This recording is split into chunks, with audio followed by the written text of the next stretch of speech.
Finally আমি আপনাদের সাথে শেয়ার করতে পারছি আমার ঈদ ভ্লগ। হ্যালো এভরিওয়ান, আসসালামু আলাইকুম। কি অবস্থা সবার? This is me Tapasi, welcome back to my another new vlog. এবারের ঈদে যেহেতু অনেক বেশি গরম ছিল, তাই আমি গরমে যে জামাটা পরে আমি আরাম পাবো ওই টাইপের ড্রেসই আমি নিয়েছি। একটু কালারফুলের মধ্যে সাদা, ইয়েলো এই টাইপের কালার আমার বেশ পছন্দ, তাই গরমের ভিতরে আমি আড়ং থেকে এই ড্রেসটা নিয়েছিলাম। এইটার সাথে ম্যাচিং করে তেমন কোনো ব্যাগ এবার ঈদে আমি নিতে পারিনি, তো এই যে পার্সটা দেখতে পাচ্ছেন এটা আমাকে আমার খালামণি গিফট করেছে ঈদে। সাথেই নিয়েছিলাম ম্যাচিং করে আড়ং থেকে কানের দুল, আর এই শুটা নিয়েছিলাম অন্য জায়গা থেকে। এটাই ছিল আমার ঈদের দিন বিকালের একটা আউটফিট। ঈদ শেষ হয়ে গিয়েছে বেশ অনেক দিন, তবে ঈদের ভ্লগটা আসলে একটু লেট হয়ে গিয়েছে আপনাদের সাথে শেয়ার করতে। ঈদের পরে বেশ লম্বা একটা সময় কোনো রকম আসলে পেজের জন্য ভিডিওর কোনো কাজই করতে পারিনি। এরপর আমরা বের হয়ে গেলাম রিক্সা নিয়ে। ঈদের দিন ঘোরার মতো আমার তেমন খুব একটা ইচ্ছা ছিল না। ঈদের একটা খাওয়া দাওয়ার আয়োজন থাকে সারাদিনের, আর এই গরমে সবকিছু মিলিয়ে বিকালে ওরকম বের হওয়ার এনার্জিটাই কেন জানি পাচ্ছিলাম না। আর বিকালের ওয়েদারটা একটু খারাপই ছিল, মানে মেঘলা মেঘলা একটা ওয়েদার ছিল।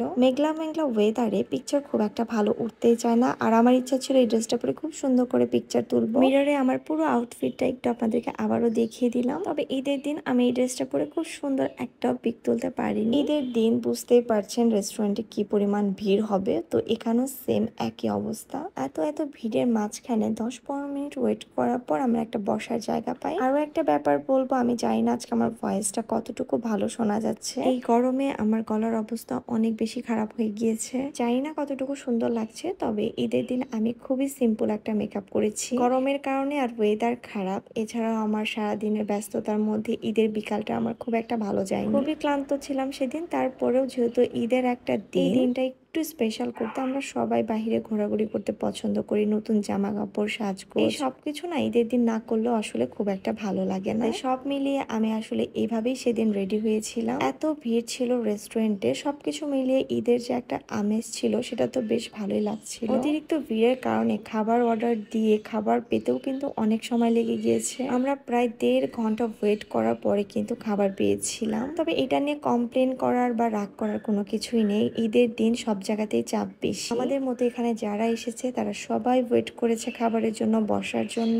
গরমের কারণে বাইরের চাইতে রেস্টুরেন্টে বসে সময়টাই কিন্তু বেশি ভালো লেগেছে। এরপরে আমরা আমাদের ফুড ট্রাই করি, এটা আমার কাছে বেশ মজা লেগেছে। এটা আমার এমনিতেও অনেক পছন্দের, তবে সেদিন লাজে যে খেয়েছি খুবই টেস্টি ছিল।